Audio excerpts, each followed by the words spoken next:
evening. Hello everyone. Good evening or good morning, depending on where you are. My name is Frank from Wisonic Medical. You are so welcome to attend our webinar, Wisonic Global Webinar Dandelion Program, with mission to widely popularize the point-of-care ultrasound utilization in medical practice, such as anesthesiology, pain management, MSK, intensive care, and emergency medicine, by in cooperation with different experts across the globe to do online webinars or in-person workshops, trainings. So far, we have completed over 700 webinars nationally and internationally since 2020, attracted over 180,000 doctors attended, received over 3.2 million reviews and comments. This time, we are honored to have invited 8 renowned MSK experts in the United States to participate in our program, MSK Ultrasound Webinar Series.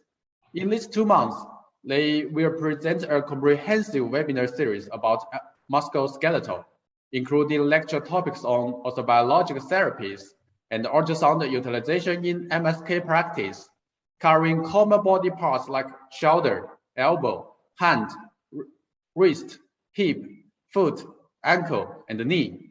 Here, I would like to express our most gratitude to these 8 respectable experts. Thank you. So today is the 6th webinar of our MSK Ultrasound Webinar Series program. Let me show you my screen to introduce the detail.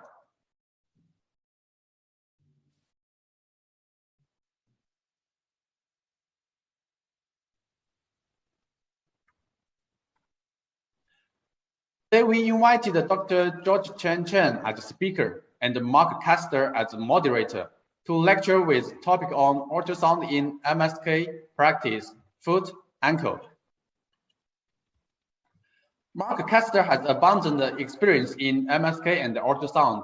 He starts MSK and the cardiac diagnostic ultrasound profession since 2008, became ultrasound consultant since 2012, and the MSK instructor since 2014.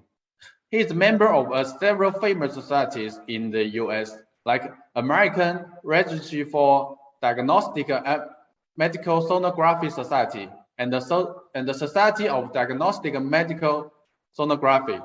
Moreover, he is the regular moderator for all of the 7 webinars in this MSK Ultrasound webinar series. So Mark, could you please introduce today's speaker, Dr. George Chen? Welcome everybody to a great another session in MSK Ultrasound. Tonight I want to greatly introduce Dr. George Chen. I've known him personally for quite a few years. Wonderful physician, really knows his ultrasound and regenerative medicine. So his background kind of entails, he's currently the director of pain management at the Ventura County Medical Center. He's also the director of physical medicine and rehab, also at the Ventura County Medical Center. He's also the director of GCC Institute, which entails regenerative medicine and ultrasound. He's also the director of medical education at Advanced Regenerative Medicine Institute. He got his doctorate in osteopathy from Western University, did his internship at Advocate Illinois Masonic Medical Center. Then he did his residency at Rehabilitation Institute of Chicago and did his pain medicine fellowship at the world famous Cleveland Clinic. Dr. Chen has vast experience in regenerative medicine and MSK ultrasound. He has numerous honors and awards and has been in many leadership roles. He has written many journal reviews and publications. Now let me give it up to Dr. Chen as he will talk about the foot and ankle ultrasound. Doctor, it's all yours. Thank you so much, Mark and Frank. It's such an honor to again be a part of the Wisonic team. Let me just pull up my slides, and I forget, how do I share my screen? Frank? There's the menu on the bottom of the Zoom. Okay, there we go. Okay. Is that working now? Yes, it's working. Okay. Yes. Please. All right. So I'm going to get started. Okay. Is that working? Yes. That's All good. right. So I have a lot of slides, and I'm going to kind of go through this really quickly because it's difficult to, a lot of the participants typically are very advanced. The foot and ankle, admittedly, is probably the most advanced, or I shouldn't say advanced, the most detailed and complicated portion, I think, for MSK anatomy. But we're going to do our best to really highlight some of the big topics that people may be familiar with and dive into some of the more common things that you might treat from an MSK perspective. Okay, and thank you so much, Mark, for the generous introduction. This is kind of some of the roles that I do. I want to kind of talk about some of the tissue texture, the tissues that we're going to be talking about. Just to give people a basic review, we're going to be, because these are the things we're going to be talking about, really, especially in the foot and ankle. We're going to talk a lot about the tendons and the ligaments and the cartilage of the bone, et cetera. And the tendon is really just connective tissue. It's made up of collagen fibrils, and you have dense, regular, and irregular tissue. Regular tissue, this is the tendon itself, right? When we talk about connecting from a muscle to a bone, you have these parallel collagen fibers, and they resist stress typically, in the most part, in one orientation. You can think of something like the Achilles tendon. We don't think of it so much as tendon tissue, but we do have irregular collagen fibers, and you can think of this in things such as your skin. That's going to have to resist stress in multiple vectors. And so you can imagine your skin is going to get compressed, it's going to get stretched. And so it sort of has more of a complex woven pattern so that it can absorb that kind of stress. So when we take tendon tissue and we blow it up on our microscope, you can see that there's this normal tendon on the top left image. Can you guys see like my little arrowhead right here? I'm not sure if you can see that, but anyways, you can see the normal. Okay, thank you. So you have this normal tendon fibrils, and they all run essentially parallel to each other, right? When you start to develop tendinopathy on this bottom left image, you'll notice that you lose that regular pattern, and you start to get this irregularity. You can get little voids in there. And this bottom right image, what you have is that you see that you lose a lot of that. You start to get tears into it, and then you get this neovascularity, and that's the body actually trying to heal itself. The tendons were generally always considered avascular. They're not truly avascular. There is blood supply within the tendon between the collagen fibrils or the bundles. But anyway, when you get this sort of dense blood vessel neovascularity going into it, that's really to help heal the tissue. So what does it look like under ultrasound? In long axis, we have this bottom left image. This is the Achilles tendon in long axis. You notice you have these fibular bands. Again, they're all sort of compact. It's the same image that goes, with these fibers uniformly in the same orientation. As many of you know, that one of the first things that you see when you develop tendinopathy is that you have thickening of the tendon. You have lost that normal fibular architecture, and that's what this image is on the middle right here. You see sort of in this region right here, you have this thickening of that Achilles tendon. And this is what it looks like under short axis when it looks normal. Again, when the tendon's abnormal, you can have lost that fibular structure. You get thickening, you can get calcifications, neovascularity. They can see on power Doppler. You have tears, etc. So that's an image of what neovascularity would look like. Again, that's the Achilles tendon. You notice there's that thickening in that middle portion of it. And this, you don't actually see this in truly acute injuries typically. I think it could mean different things in acute injury, but if you're truly talking about having neovascularity grow into it, it could take a little bit of time.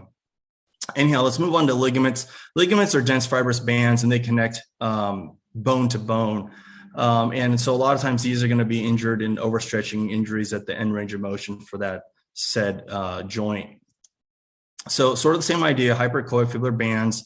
A lot of times they're going to be tightly adherent to the bone, overlying other things, overlying the bone, overlying menisci, et cetera. And you're going to identify them really based off of, they're typically going to be named by the two bones or so that they connect, or if they're connecting other structures. Okay. As a comparison, this is an ACL on MRI, and you can kind of get the same concept. So the ACL is a ligament, and you notice over here on the left-hand side, this is intact. And you have these tight, compact fibular bands, and this is a fully ruptured ACL on the right side. Okay, quickly talk about bone. So it's hyperechoic. You can't see beyond it. For the most part, the bone, especially if it's articular bone, should have smooth contour with a anechoic articular cartilage ridge over it. If it's abnormal, if you have abnormal morphology to it, it could be a sign of overuse injuries, et cetera, or development of arthropathy. And ultrasound, I think, is actually a fantastic tool for looking for some of these, for screening for superficial coracoid disruptions. I've certainly caught fractures this way that may or may not actually be missed on X-ray, depending on if they get the right view. This is the end of a chicken drumstick, and it's analogous to the cartilage that you have in your knee, or really any over any articular surface. It's this pearly iridescent cartilage, and we can visualize this under ultrasound, and it's going to be this anechoic rim overlying that bone. So let's talk about the ankle. And a lot of people get really intimidated when they talk about the ankle. We're going to break it up like most people do. They break it up really into the anterior, the lateral, medial, and the posterior compartments. And then we talk about the foot separately, which also can be anterior, medial, lateral, plantar aspect, dorsal aspect, et cetera. But most of the injuries that you're going to have related to the ankle are going to be related to this inversion and eversion injury, and they're going to injure the corresponding ligaments and tendons. Now, I've broken this talk up talking about mostly focusing on just MSK. So it's going to be tendons and ligaments because I already have like over 60 slides here. Okay. I'm not going to belabor this, and we don't have time to go over this, but it's always good to go back and review the bony anatomy. It can get quite complex in the foot.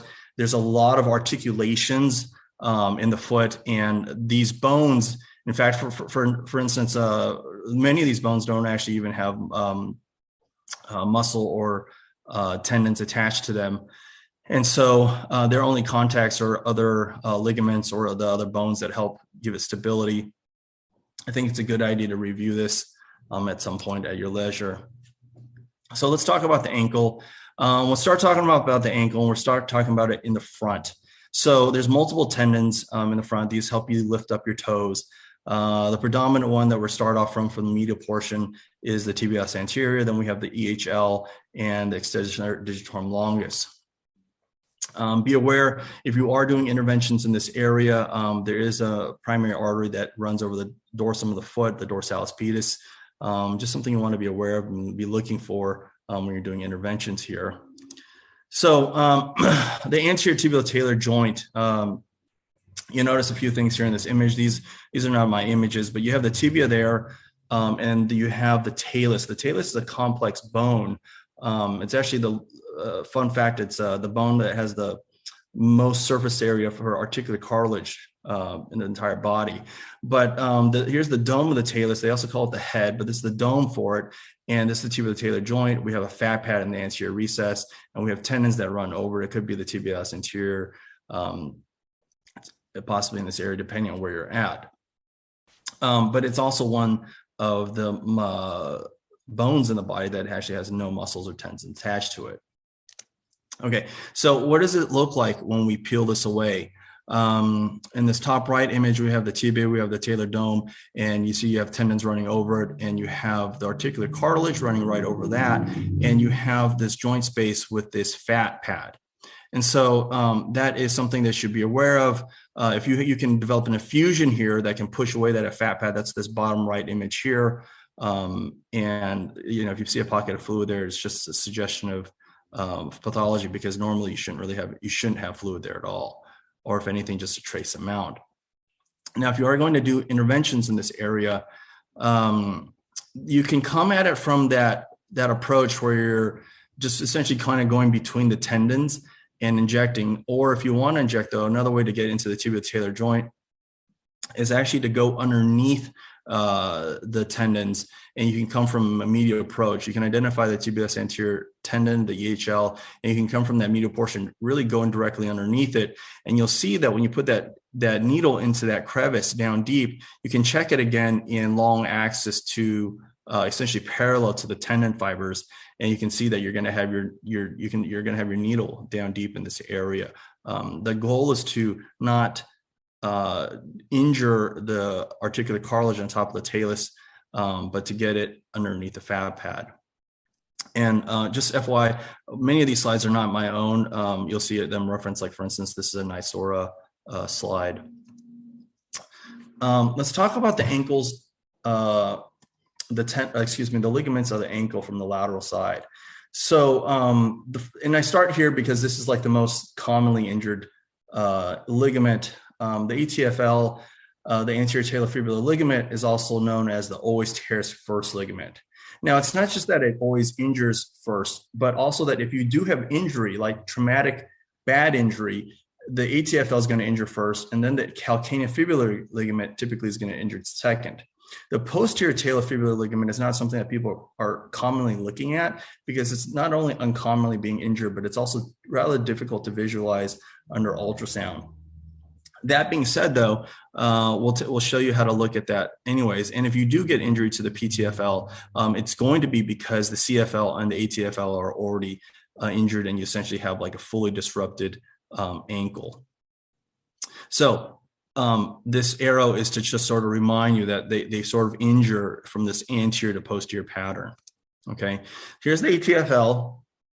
This is a Bianchi and Martinoli image, but you can image it from this side. It's obviously goes from the talus to the fibula, and so you're going to look at the lateral malleoli and look at where it goes towards the talus. Now, this is one of those ligaments, like many of the ligaments in the foot, that you can test with inversion, eversion, or some other form of stress testing. So you can place your ultrasound probe over there and essentially take the foot and try to stretch it and put it on lax and on tension to get a view for it. But you can see in these two images here, this one on the right obviously is very taut, and the one on the left has lost that normal fibular pattern. It's very thickened. You can find oftentimes where if you have acute injury, you're going to have disruption of the cortical attachment points on the bones as well. Looking at the calcaneofibular ligament, if you have a difficult time finding this ligament, I think the big tip for it is just really look behind the malleoli and look for the the peroneal tendons, the peroneus longus and brevis, and then look deep to it because they overlie the CFL.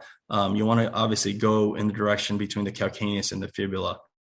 But that's the secret. Look for that, and also to put the foot into neutral and then invert and evert it and see if it pops up. Obviously, for most of these things, if you have a difficult time identifying them, or if you think you identify pathology, it's important to look at the contralateral side as comparison. This is the posterior talofibular ligament. You'll see in this upper right corner here, it's a small ligament that runs from the posterior aspect of the fibula, and it runs to the lateral tubercle of the talus. You'll notice in this image here that I found this from a paper. There's the medial lateral tubercle, and it's just this little short ligament right here. Again, if you really suspected it, it's likely that the other ligaments are already disrupted, and you're probably going to have other advanced imaging done as well. For sake of completeness, there is a ligament between the tibia and the fibula, the anterior tibiofibular ligament, and you can look at this as well. It's a pretty simple one to visualize. Okay, now let's talk about the tendons in the lateral ankle. Okay, so there's primarily two tendons that we're going to be concerned with. It's the peroneus longus, the peroneus brevis. They start up way high, essentially along the lateral border of the proximal fibula. The peroneus brevis will insert at the base of the fifth metatarsal. That's a common area for fracture. It's called a Jones fracture. The longus inserts at the medial, the first metatarsal in the medial cuneiform. Now, one thing that we're going to discuss in a second is there's a superior and inferior perineal retinaculum. These are retinaculum that hold them in place so that they're not flopping around. Now, so the peroneus longus, these are from the ESSR images. The peroneus longus turns into tendon much higher than the peroneus brevis. And so you'll see in this first image, in this A here, this image that I'm pointing at here, we have here where we have one looks very much like a tendon and the other one is still rather muscular. And so it's because the longest is much longer, but it's turns into a tendon much more proximal or superior. And as you trace them both down to the malleoli and the retromalleolar space, you're going to see that they're obviously going to both turn into tendons. We have the longest here. It's going to be on the outside. It traverses a longer path. And so it runs from the outside. The peroneus brevis is on the inside, both adjacent to the fibula. And there is a superior peroneal retinaculum that holds them in place. And you have to be cautious for anisotropy here, but you can trace both of these tendons down to their insertion points. You can trace, I really just focus on the brevis because that's commonplace to find pathology. You can have split tears in the brevis. You can have Jones fractures where you can have disruption at the insertion. I've actually caught this a few times in like soccer players and even adults that a patient that said they stepped off a curb poorly and they had pain along the lateral side of their foot. It took 2 seconds to find it under ultrasound. So the medial ankle ligaments are a lot more complex. And the big one that people really focus on is the deltoid ligament. And so depending on which way, which book you look at, I think, and there's different categorizations of them. People will say that there's 4 ligaments or there's maybe even 5 ligaments. But for the most part, they're described as being 2 layers. There's a deep component and a superficial component. And again, these are just named after the things that they're attached to. So let's talk about the superficial component because that's really what we visualize and see a lot of times. You have the tibial-calcaneal ligament. Obviously, it goes from the tibia to the calcaneus. And you have the tibial navicular ligament. And then you have the deep component, which is the posterior tibial talar ligament and the anterior tibial talar ligament. Most times that people are visualizing these, they kind of fan out, sort of like what I showed you earlier. So they'll start in the back and they'll start finding the first one that they can find back here, which is going to be the deep component, but the posterior tibial talar ligament, and then they start fanning forward to the front and trying to figure out what is injured. Again, you're going to need a really good ultrasound device to really pick out the details in all these ligaments. This is again from the ESSR. And again, they have it broken down into essentially three portions: tibial-talar ligament in the back, tibial-calcaneal ligament in the middle, and tibial-navicular ligament. Again, it obviously helps if you're familiar with the bony structures that they're attached to help figure out where you're looking at. Okay. And I think that's really the secret if you want to visualize these things, is to understand which bones, which bones you're looking at, and identify the ligaments that way. Quickly talk about the spring ligament. This is just for completeness sake. The spring ligament is not really spring. It was identified and called the spring ligament because of the mechanism that they thought that it performed. But there's really 3 of them, and there's the ones that you can visualize the best are really superior medial and the medial plantar calcaneal navicular ligament. Now, all 3 of them are CNL, meaning they attach the calcaneus to the navicular bone. Okay, and so again, if you're familiar with the orientation, if you can figure out where the calcaneus is, you can figure out where the navicular is. It's in front of the talus. You can see the ligaments that span this stretch. Now, the one thing I'll point out here is that the point of the spring ligament really is to prevent the foot from collapsing.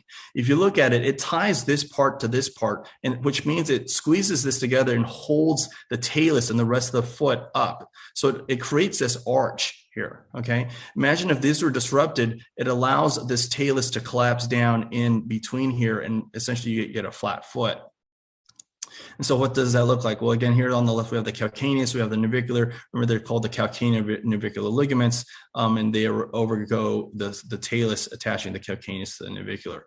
It's difficult in this image to see the different slices of it, but you kind of get the gist of it. And again, you should compare side to side. If you have index of suspicion for injury, I would consider getting an MRI as well. Okay. Talking about Tom, Dick, and Harry, these are the big tendons on the medial side.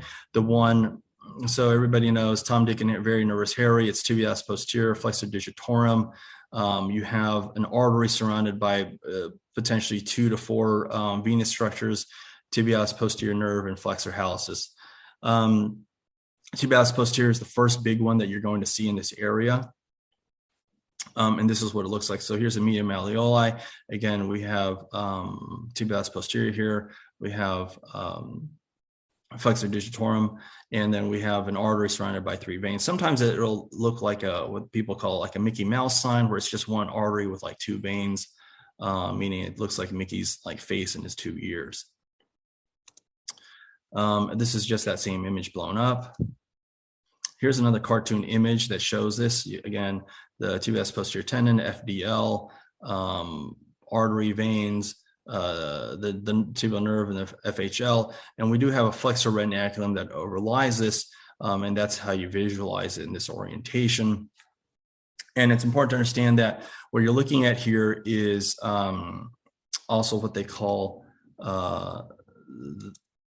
okay, I'm getting ahead of myself, but it's a tarsal tunnel. And you can get neuropathy here with that tendon getting, or excuse me, if there's fluid or tendinopathy or some kind of vascular anomaly here, AVM, whatnot, you can have tarsal tunnel syndrome. I didn't show images of all these tendons traced to their insertion points, but it's just important to be able to follow them in short and long axis to figure out where the pathology is coming from. Be aware that there's something called the knot of Henry. It's an intersection syndrome between the FHL and the flexor digitorum, and that's sort of near the medial side, almost to the bottom of the foot. So tarsal tunnel syndrome, I already described it. It's posterior tibial nerve. It's trapped underneath that flexor retinaculum. Again, you can have edema in this area, tendinopathy, vascularity, et cetera, something that's causing compression on that tibial nerve. Keep in mind that the tibial nerve does split into the medial and lateral plantar nerves. And even that lateral plantar nerve, it gives rise to the Baxter's nerve. And Baxter's nerve is an interesting concept because it's something to be aware of, because a lot of times people will say that they have medial foot pain, and you might confuse it with plantar fasciitis because it's near essentially where the plantar fascia inserts on the anterior calcaneus. And so it's common to have that get mixed up. I'll describe plantar fasciitis a little bit, but there's a phenomenon that's mostly associated with that helps differentiate, and it's called the first step phenomenon. But that you can't hang your hat on that diagnostically. So that's why we move into plantar fascia. People have foot pain. It's worse in the morning with the first few steps. Standing after long sitting is how they might describe it. You can have tenderness a lot of time in the plantar aspect of foot. A lot of times it's going to be most tender near the plantar fascia insertion along the anterior calcaneus, especially on that medial portion.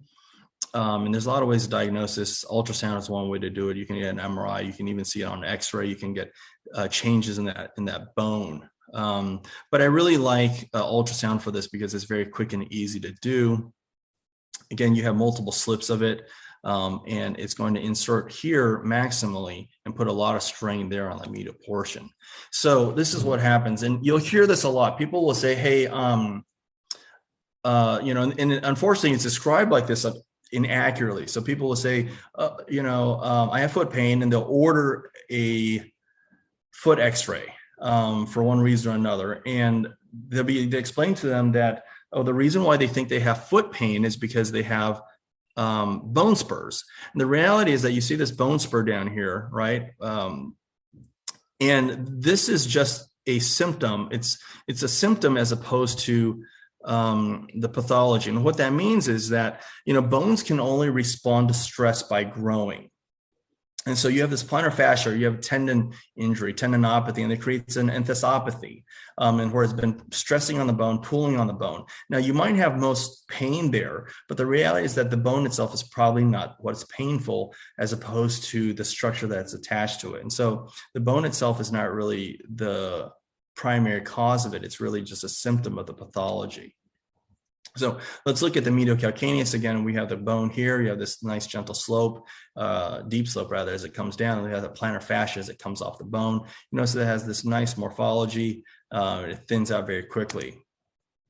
Again, this is what that normal calcaneus might look like. You can see the insertion point right there, and that's the plantar fascia as it inserts there. There's a little bit change in the signal right there, suggesting that there might be some pathology there. You can see it definitely here on this weighted image. And here's it on ultrasound. You see it's a little bit thickened. It's lost that morphology there, where that's the fibrillar fibers are running forward. Here's probably a better image of it. You notice on this right side, this is what's normal. And on this left side, the insertion point has lost that normal architecture. There's different studies that have looked at this based off of cutoffs for width. I don't necessarily think that measuring is always absolutely necessary. Most ultrasonographers recognize things by pattern recognition, and you see what's normal looking, the normal morphology for something, as opposed to something that's abnormal. Something to be aware of in this area, if you are going to be doing injections, and most people know this, is that there are fat pads here that provide cushioning to the foot. And if you're performing injections with corticosteroids, you really want to not cause fat pad atrophy, because then someone's going to lose the cushion in that foot. And so you want to perform injections in this area if you are going to do them under ultrasound, live guidance, and so that you can avoid that and actually put the injectate where you want it to be. Moving on to the posterior ankle. This is the Achilles tendon. It's the longest, strongest tendon in the entire body.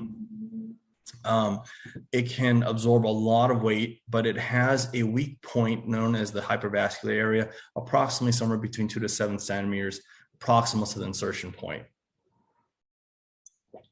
And so we have this person, you notice their foot is probably neutral, maybe even a little bit dorsiflexed, right? It's hard for someone to actually maintain this position without dorsiflexing their foot, because the natural position is probably just to sort of hang out like this.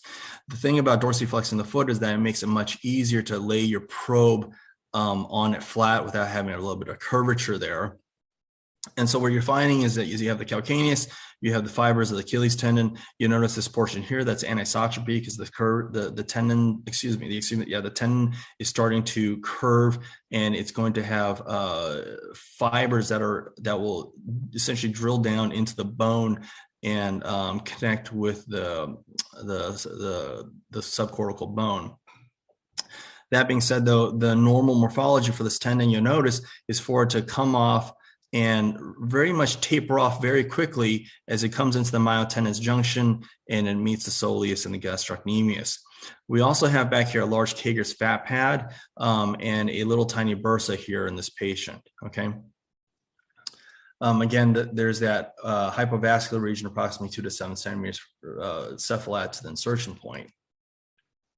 There's multiple bursa that are here. I always believe that primary bursitis is rather rare, and it's typically going to be secondary to another issue. And so if you have that subcutaneous calcaneal bursa, you could get that from wearing really tight shoes and have that constant rubbing causing a friction syndrome. There's the retrocalcaneal bursa that's there, essentially right above Kager's fat pad I showed you in the last image, and that I find a lot of times gets filled up with fluid when you have a tendinopathy in the Achilles tendon. So that brings us to this image. This is an MR image. And you notice a couple things here. So number one, there's the arrow sign. Someone's already put an arrow here, and it shows you that, hey, there's fluid here in the bursa. The other thing that you notice, though, is that you have this tendon, the Achilles tendon, as it runs up proximally, and it has an increased T2 signal in these fibers here. Not only does it have that, though, but instead of having that normal morphology where I showed you where it tapers off like a chili pepper quite quickly, it actually bows out and it gets thickened right here. And so we mentioned earlier, before you develop anything else that's worsening of the tendon, one of the earliest signs is just purely thickening of it. Obviously, I'm showing you here that you also have increased fluid signal there. So again, there's that retrocalcaneal bursa, and it can get quite large. If you do want to put steroids into it, I would avoid injecting into the tendon for sure with steroids. You can try to inject into the peritenon space if you're very careful about it. You can consider depositing some of it here to kind of get this to calm down. And sort of like tendon scraping as well. It's been shown that when people have inflammation in this area, this fat pad actually sort of has a tendency to want to adhere to that tendon. So what you can do is you can put a needle through here and inject, essentially hydrodissect it away from the fat pad and get it to move better. And that I've had some success with that in patients as well. Purely injecting, essentially, you could try 5% dextrose, or you can even just use dilute lidocaine and open that all up. So again, these are just different images of that. You notice here in short axis, the Achilles tendon can have portions of it that are injured, like this part here. I can't tell if this is lateral or medial, but you can tell that this portion here has lost that nice compact broomstick on end pattern, whereas this portion still looks relatively intact and normal. And so it's important to evaluate the structure, which is it's a large tendon, and you're going to evaluate it sort of front to back and side to side, make sure you're not missing anything. The cutoffs for a pathologic tendon, besides just looking at the morphology, is that once you're about greater than 8 millimeters, it's not even suspicious. It's probably about a 90+% sensitivity and specificity for tendinopathy. Again, same images, again, Achilles tendon short axis. We have that in short axis there, and you can have, again, a portion of it that is injured, more injured, if you will, than the rest of it, whereas this portion probably looks a little bit more normal, and as well as this one. You notice here that we have a nice gel bridge, so this is the edge of the skin, and so there's gel bridge over here. You can utilize that to look at these types of structures. If you wanted to inject, you can go very quickly and easily underneath it like this and dissect it away. Or if you wanted to go into it with something like PRP, you can specifically target the areas that are injured without going in long axis and sort of going through a bunch of healthy tissue. You can kind of just, fenestrate along those ways. One thing that I've learned is that when I'm injecting into these tendons, number one, it can hurt, but I inject into the pathologic region, and I don't need to get too aggressive, because when you're injecting, it's going to flow along the path of least resistance. And so, if you're trying to get it everywhere, obviously, if you inject into it, it'll flow along those lines, because if it's healthy, it's going to be very painful. It's not going to flow at all. Just another image showing it in long axis, showing where you have on this superficial portion here, it looks like it's much more damaged than the deeper portions. Just the same exact thing, just sort of beating a dead horse. And this is an MR image. It just shows you, though, the things, the other thing is that people will say, I did PRP for something like this, and, why didn't it respond? And you have to understand that the tendons actually have tenocytes. They have TSCs, tenocyte stem cells, and these stem cells can differentiate. The thing is that we can stimulate them in petri dishes to differentiate in a bone. We can get them to differentiate in a tendon, which is what you want. And unfortunately, you can also get them to stimulate, or you can also stimulate them to turn into fat. And when you get to this point where people have these kind of changes, it starts turning into fat, and you get these what they call mucinous changes, like mucoid, like essentially like a snot. And so it loses that structure, it loses its tendon fibrils, it loses all that normal architecture, and then it becomes very difficult. So then if you're at that point of pathology, and then you say, well, I tried PRP or something like that, and the patient didn't really respond, it's because the tissue's not really healthy, and it's sort of the TSCs there might have already changed. If you have complete rupture of the Achilles tendon, there's a couple different ways to manage this. You could potentially put them in a plantar boot and hope that the two ends approximate and they just heal. You can also send this patient to a surgeon and have them repair it. There's multiple ways of repairing it, but they can repair it quite quickly.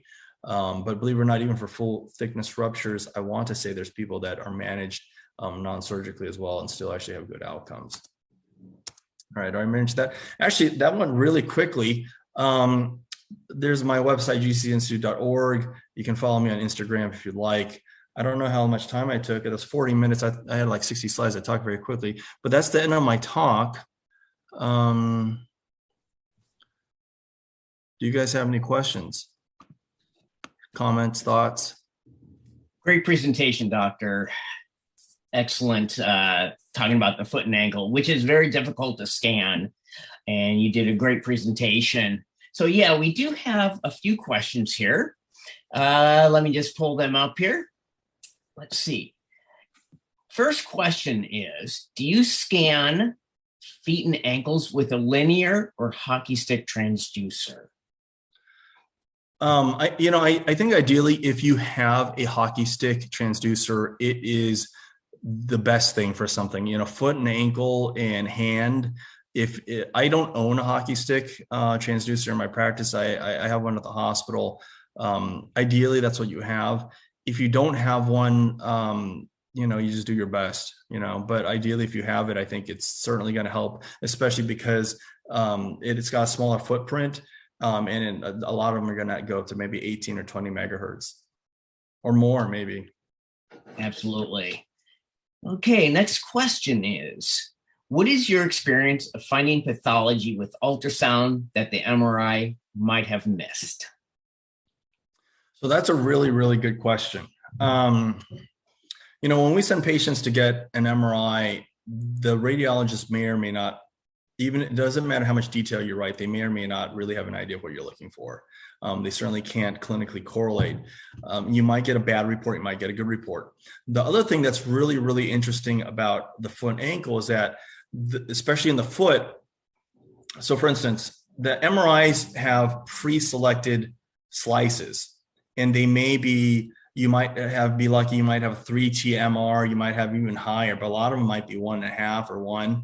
And the visualization and is not as good. And more so is that the pre-selected cuts may not actually give you the orientation that you want for that ligament. So for instance, something like the spring ligament, if those ligaments are running in one orientation relative to the foot, and it might be diagonal relative to the way the cuts are done. So it's very difficult unless you have the software to actually go in and adjust the axis of the MR.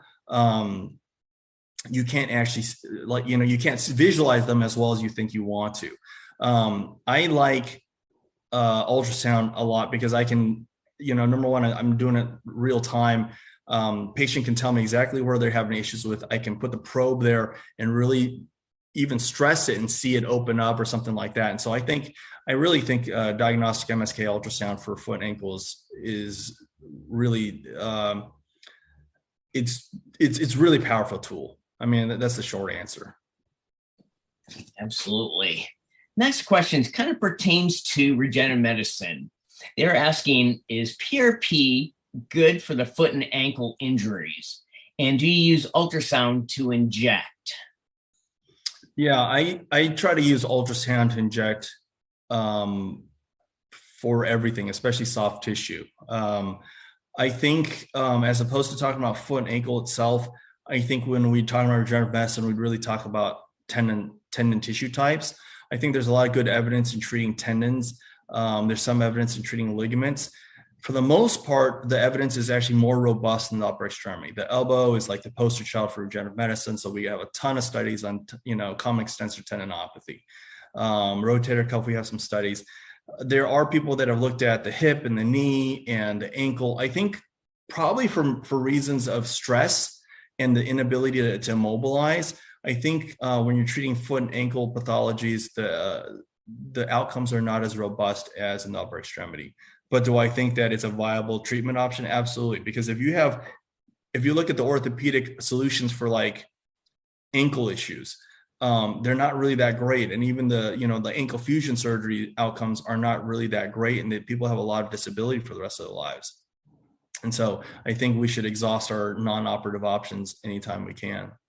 Sure, absolutely. A couple more questions here. Can you identify Morton's neuromas with ultrasound? You absolutely can. So I didn't get into the nerves. I wasn't sure if I was going to finish in time. So typically Morton's neuromas are going to be between the third and fourth or the second and third metatarsals. And what you can do is that you can take that probe. So let's say this is the palmar aspect of my foot, the plantar aspect of my foot. You can take that probe. You can either put it on this side or on either side, and you can squeeze the foot, which is, one of the diagnostic tests for it actually. And a lot of times what you can see is that you can see between the metatarsal heads, you can see that there's the neuroma will almost pop its head out like a turtle sticking its head out of its shell like this, and then it'll pop back in. And then when you squeeze it along the other aspects and look for it, you won't pick that up. I don't know if you have any other tips for that, Mark.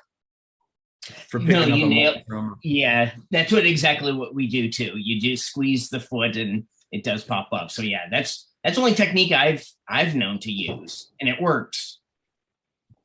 Okay, excellent. Next question. It is known that the ATFL has two bundles, superior and inferior. In your experience, have you been able to describe isolated tears of those bundles? Then part of that last question here, would it be clinically relevant to report in that manner? You know, so let me rephrase that in a way that might make sense to someone. I think a lot of times when we're identifying, so for instance, if you're for a physician, a lot of times when they're first starting with ultrasound, it's actually not even, it's too difficult to identify diagnostic structures. It's very challenging. The learning curve is very steep.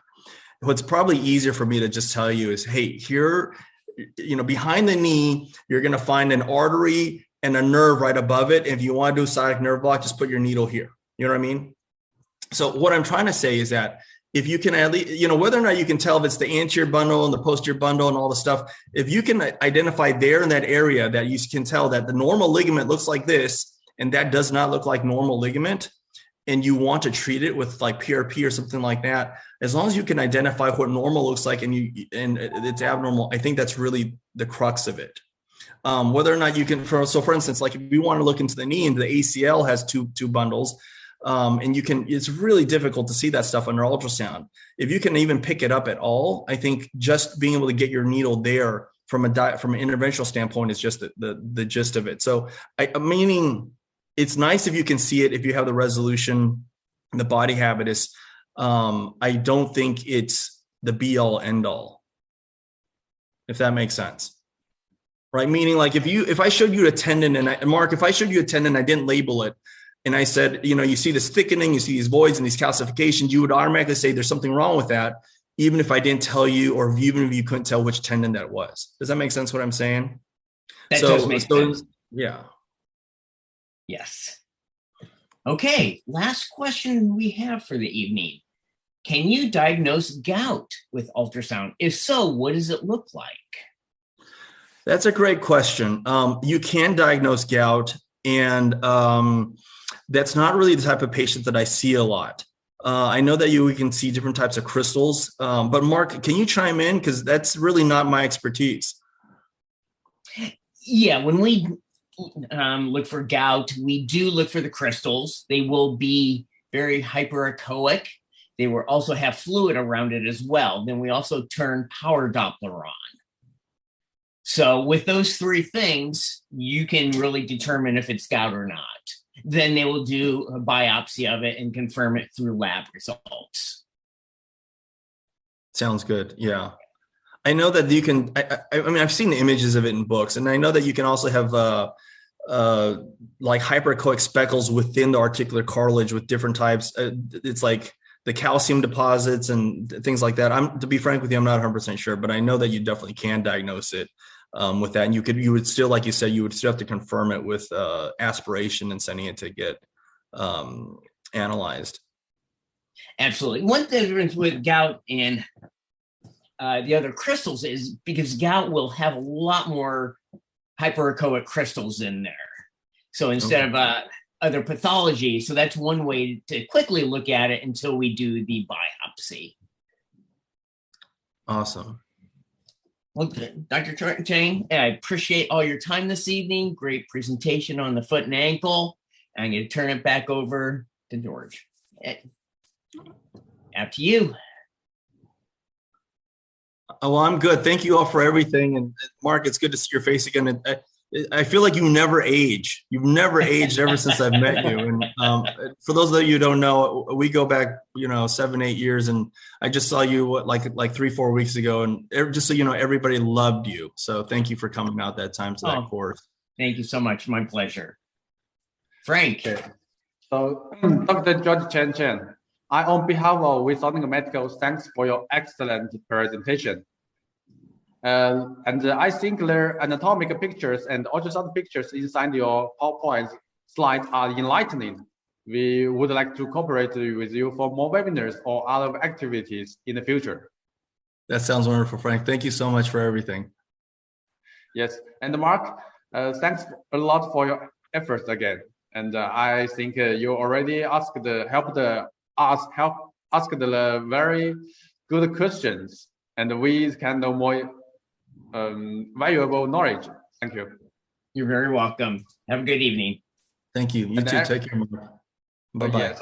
And everyone in the broadcasting room, thanks for your watching today. I believe you must have got a lot of inspiration, and welcome you to join our webinar on next Friday. Dr. Brandon Tarzia will present the 7th and the last webinar with topic on ultrasound in MSK practice knee. So let's stay tuned.